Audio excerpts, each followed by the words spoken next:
Welcome back to Uma math universe అండి. So దీనికి ముందు ఈ ఎక్సర్సైజ్ 1Dకి సంబంధించినటువంటి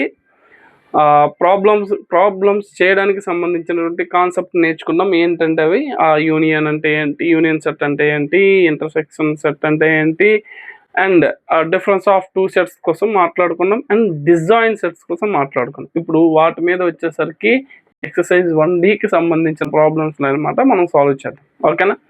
సో ఫస్ట్ క్వశ్చన్ ఏమి ఇచ్చాడు, let A is equals to A comma B, B is equals to ABC అనే టూ సెట్స్ ఇచ్చాడు. Is A subset B, A అనేది బికి ఒక సబ్సెట్ అవుతుందా అని అడిగాడు. ఒకవేళ అయితే what is A union B అని అడిగాడు. ఓకేనా? దీనికి సొల్యూషన్ చేద్దాం. సో ఏమి ఇచ్చాడు, ఏ కామా బి, బి ఏమి ఇచ్చాను అన్న, ఏబిసి. అసలు సబ్సెట్ అంటే ఏం చెప్పాము, ఏ సబ్సెట్ బి అవుతుందంటే దాని మీనింగ్ ఏం చెప్పాము, ఏలో ఉన్న ఎలిమెంట్స్ అన్నీ బిలో ఉండాలి. అలా ఉంటే దాన్ని ఏ సబ్సెట్ బి అంటాం. అదే బి సబ్సెట్ ఏ అంటే ఏం చెప్పాము, బిలో ఉన్న ఎలిమెంట్స్ అన్నీ ఏలో ఉన్నాయి. వాడు ఇప్పుడు ఏం అడిగాడు, ఏ సబ్సెట్ బి అవుతుందా? ఎస్ అవుతుంది. ఎందుకు అవుతుందంటే ఏలో ఉన్న ఎలిమెంట్స్ అన్నీ కూడా బిలో ఉన్నాయి కాబట్టి ఎలా వస్తాం, A subset B. Okay, so next what is A union B అడిగాడు. ఏ యూనియన్ బి అంటే ఏం చెప్పాం ఇందాక, A B union ABC. Union అంటే ఏం చెప్పాం, ఏలో ఉన్నవన్నీ ముందు రాసేసి ఏలో ఉన్నవి బిలో ఉంటే రిపీట్ అయితే అవి రాయకుండా మిగిలిన టర్మ్స్ అన్నీ రాసేస్తాం. ఓకేనా? దాన్ని మనము ఏ యూనియన్ బి చేస్తాం. సో ఇప్పుడు ఏబిసి అంటే ఏ సబ్సెట్ బి అయితే ఏ యూనియన్ బి అనేది మళ్ళీ మనకేమొస్తుంది, ఏ వస్తుంది. సారీ, ఎవరిది బి కదా, బి వస్తుంది. దీన్ని బట్టి మనకి ఏం తెలియాలి అంటున్నా, డైరెక్ట్గా ఒక స్టేట్మెంట్ మనకు తెలియాలి. ఏంటంటే ఏవైనా టూ సెట్స్ మనం కన్సిడర్ చేసుకునేటప్పుడు ఏ సబ్సెట్ బి అయితే వాటి తాలూకా టూ సెట్స్ తాలూకా యూనియన్ అనేది ఖచ్చితంగా బి అవుతుంది. ఓకేనా? అదే సెకండ్ క్వశ్చన్కి మనం అప్లై చేస్తే వాడు ఏమంటున్నాడు, if A and B are two sets, A B అనేవి two sets such that, and ఏమంటున్నాడు, A subset B, AB two sets అంటున్నాడు, ఏ సబ్సెట్ బి అవుతుంది అంటున్నాడు. Then what is A union B? Simple, ఇదే answer దానికి రాస్తాం. A B two sets తీసుకుంటాం, and ఎట్లా ఉండాలంటున్నాడు ఆ two sets, A subset B, ఏలో ఉన్నవన్నీ బిలో ఉన్నాయి అంటున్నాడు. ఉన్నాయి. మనం వాడు ఇచ్చినటువంటి స్టేట్మెంట్కి ఫస్ట్ క్వశ్చన్ సాటిస్ఫై చేస్తుంది. చూడండి, ఏలో ఉన్నవన్నీ బిలో ఉన్నాయి, A subset B. Then what is A union B? So same ఇక్కడ మనకి ఏమొచ్చింది, ఏ యూనియన్ బి అప్లై చేస్తే ఏమొచ్చింది, బి వచ్చింది. సో ఏ యూనియన్ బి ఏమవుతుంది, బి అవుతుంది. ఓకేనా? సింపుల్. ఓకే, నెక్స్ట్ క్వశ్చన్కి వెళ్దాం.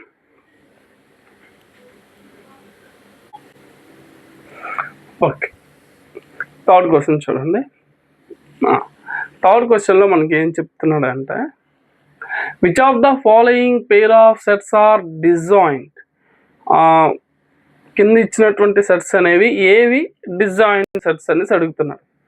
డిజాయింట్ సెట్స్ అంటే మనం ఏం చెప్పుకున్నాం నాన్న, ఏవైనా టూ సెట్స్ మనం తీసుకుంటే ఆ టూ సెట్స్లో కామన్ ఎలిమెంట్ లేకపోతే, అంటే సింపుల్ వాటి మధ్యన ఉన్నటువంటి డిఫరెన్స్ని మనం ఫైండ్ అవుట్ చేస్తే దానికి వచ్చేటువంటి ఆన్సర్ పై అయితే, అంటే ఏ కామన్ ఎలిమెంట్స్ లేకపోతే దాన్ని మనం డిజాయింట్ సెట్స్ అంటాం. ఓకేనా? సో ఇప్పుడు చూద్దాం. ఫస్ట్ చూడండి, ఫస్ట్ ఒక సెట్లో 1 2 3 4 ఉంది. Next X is a natural number. మీకు ఇంటర్వెల్స్ కోసం చెప్పా, ఏంటి ఈ సెట్లో 1 2 3 4 ఉంది నాన్న. ఈ సెట్లో ఏ ఈక్వల్స్ తీసుకుందాం, బి అనే సెట్లో 4 less than or equals to అంటే 4ని ఇంక్లూడ్ చేస్తాము, and 5 6 less than or equals to అంటే 6ని ఇంక్లూడ్ చేస్తాం. లెస్ దాన్ అంటే 6 తీసుకోం. Less than or equals to అంటే 6కి ముందు లేదా 6కి ఈక్వల్ అవ్వచ్చు. ఓకేనా? సో కాబట్టి ఇప్పుడు ఈ రెండింట్లో కామన్ ఎలిమెంట్ ఎవరున్నారు? 4 అనే ఒక ఎలిమెంట్ ఉన్నారు.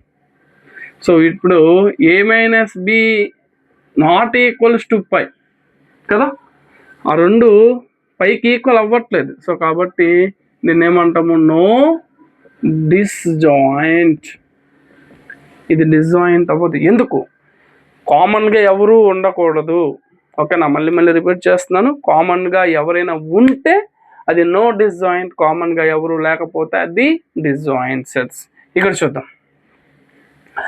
AEIOU ఇక్కడ చూడండి, ఈ సెట్లో CDE ఇక్కడ ఈ ఉంది, ఇక్కడ ఈ ఉంది. కాబట్టి ఇది కూడా ఏమవుతుంది? a minus b not equals to phi. a minus b చేస్తే ఎవరు వస్తున్నారు? AIOU వస్తున్నారు. a మైనస్ b చేస్తే ఎవరు రావాలి? ఎవరు రాకూడదు, ఎటువంటి సెట్ ఉండకూడదు. సో కాబట్టి ఇది కూడా no disjoint. Okay, next third question. x is an even integer. Even integer అంటే ఏం తీసుకుంటాం? 2, 4, 6, 8, 10. ఓకేనా? 2, 4, 6, 8 అండ్ సో ఆన్ అని తీసుకుంటాం. ఏ అనే సెట్ అనుకుందాం. బిలో ఆడ్ ఇంటీజర్ అన్నాడు. 1, 3, 5, 7 అండ్ సో ఆన్ తీసుకుంటాం. ఎక్కడైనా ఈ రెండిట్లో కామన్గా ఉన్న ఎలిమెంట్ ఉంటుందా? అసలు రాదు. సో కాబట్టి a మైనస్ b ఇక్కడ ఏమవుతుంది? పై అవుతుంది. a మైనస్ b చేసినా పై అవుతుంది, b మైనస్ a చేసినా పై అవుతుంది. కాబట్టి థర్డ్ క్వశ్చన్కి ఆన్సర్ ఏంటన్నా? డిజాయిన్ సెట్స్ అవుతుంది. ఓకేనా? సో నెక్స్ట్ క్వశ్చన్కి వెళ్దాం. ఓకే,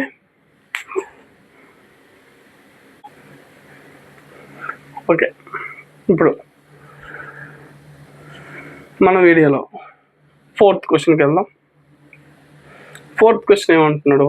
x అని ఒక సెట్ ఇచ్చాడు, y అని ఒక సెట్ ఇచ్చాడు. Okay, so fine x minus y అన్నాడు, y మైనస్ x అన్నాడు అండ్ x ఇంటర్సెక్షన్ y అన్నాడు. ఓకే, చూద్దాం. x మైనస్ y అంటే ఏంటి? a b c d minus y ఎవరు? f p d g. ఓకేనా? సో ఇప్పుడు x మైనస్ y ఏదైనా డిఫరెన్స్ చేసేటప్పుడు ఏం చెప్పినాను? Common ఎలిమెంట్స్ని కొట్టేయాలి. b b d d అంతే కదా. సో ఇక్కడ ఇంకెవరు మిగులుతున్నట్టు? ఏలో ఎవరైతే x మైనస్ y అన్నాము కాబట్టి xలో ఉన్నటువంటి ఎలిమెంట్స్ని మాత్రమే తీసుకోవాలి. a c. So x minus వైకి మనకి ఏంటన్నా వచ్చింది ఆన్సర్? a కామా c అనేటువంటి ఒక సెట్. నెక్స్ట్ y మైనస్ x అన్నది. వైలో ఎవరు ఉన్నాడు? f b d g minus a b c d. So bకి dకి bకి dకి క్యాన్సిల్ చేసేస్తే ఇప్పుడు y మైనస్ x అన్నది కాబట్టి వైలో ఉన్న ఎలిమెంట్స్ మాత్రమే తీసుకుంటాం. So f g. ఓకేనా? నెక్స్ట్ ఈసారి ఏమంటున్నాడు? x ఇంటర్సెక్షన్ y అంటున్నాడు.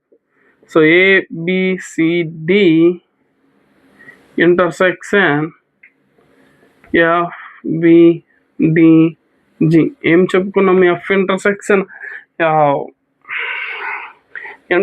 అంటే ఏం చెప్పుకున్నాం? ఏవైనా 2 సెట్స్ ఇస్తే ఆ 2 సెట్స్లో కామన్గా ఉన్నటువంటి ఎలిమెంట్స్ని తీసుకుంటాం. కామన్గా ఎవరెవరు ఉన్నారు మనకి? b d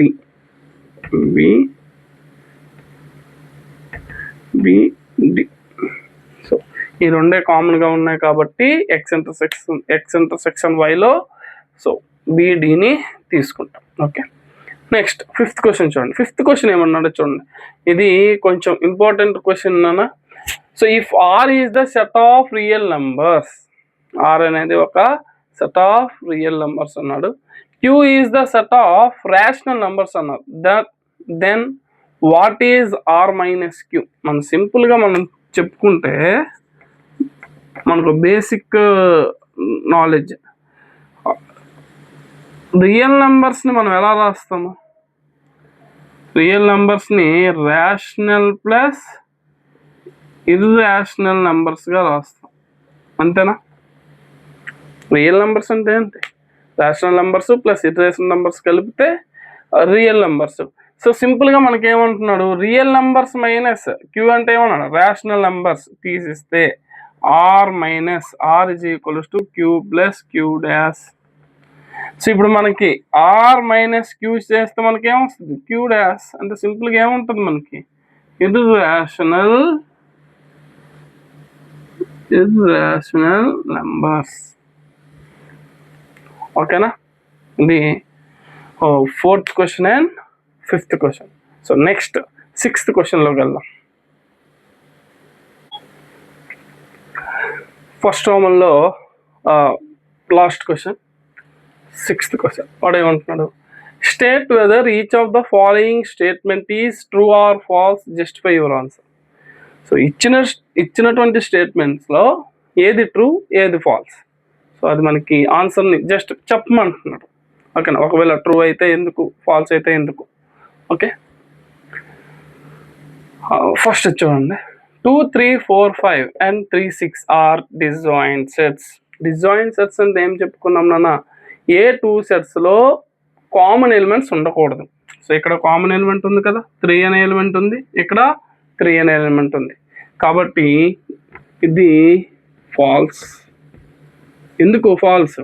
ఇవి నో డిజాయింట్ సెట్స్, కానీ వాడేమి ఇచ్చాడు, డిజాయింట్ సెట్స్ అని ఇచ్చాడు, కాబట్టి ఇది ఫాల్స్. సో ఎందుకు ఫాల్స్,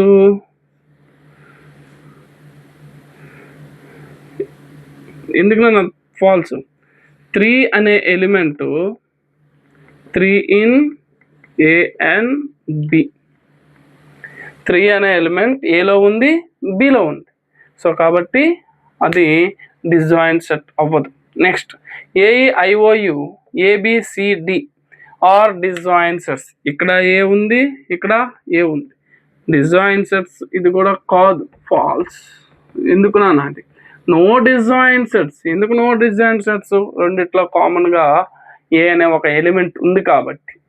ఓకే, సో ఇక్కడ కూడా ఏం రాస్తాం, A in A and B. Next ఇక్కడ చూడండి, 2, 6, 10, 14, 3, 7, 11, 15 ఏ సెట్లో కూడా కామన్ ఎలిమెంట్స్ లేవు. సో వారు రెండింటి తాలూకా డిఫరెన్స్ని మనం ఫైండ్ అవుట్ చేస్తే ఖచ్చితంగా ఏమొస్తుంది, 5 వస్తుంది. సో కాబట్టి దాన్ని మనము డిజాయింట్ సెట్స్ అంటాము.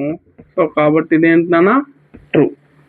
సో ఏంటి ఇక్కడ, A minus B is equals to 5.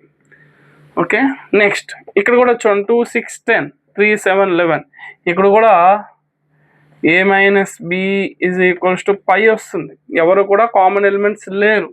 So కాబట్టి ఇక్కడ కూడా ఏమవుతుంది, yes true, the given 2 sets are disjoint sets.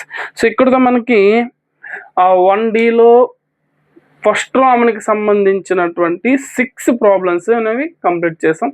So next వీడియోలో మనం 1Dకి సంబంధించిన సెకండ్ రామన్ ప్రాబ్లమ్స్ అన్నీ కూడా సాల్వ్ చేస్తాం. ఓకేనా? సో నమస్తే.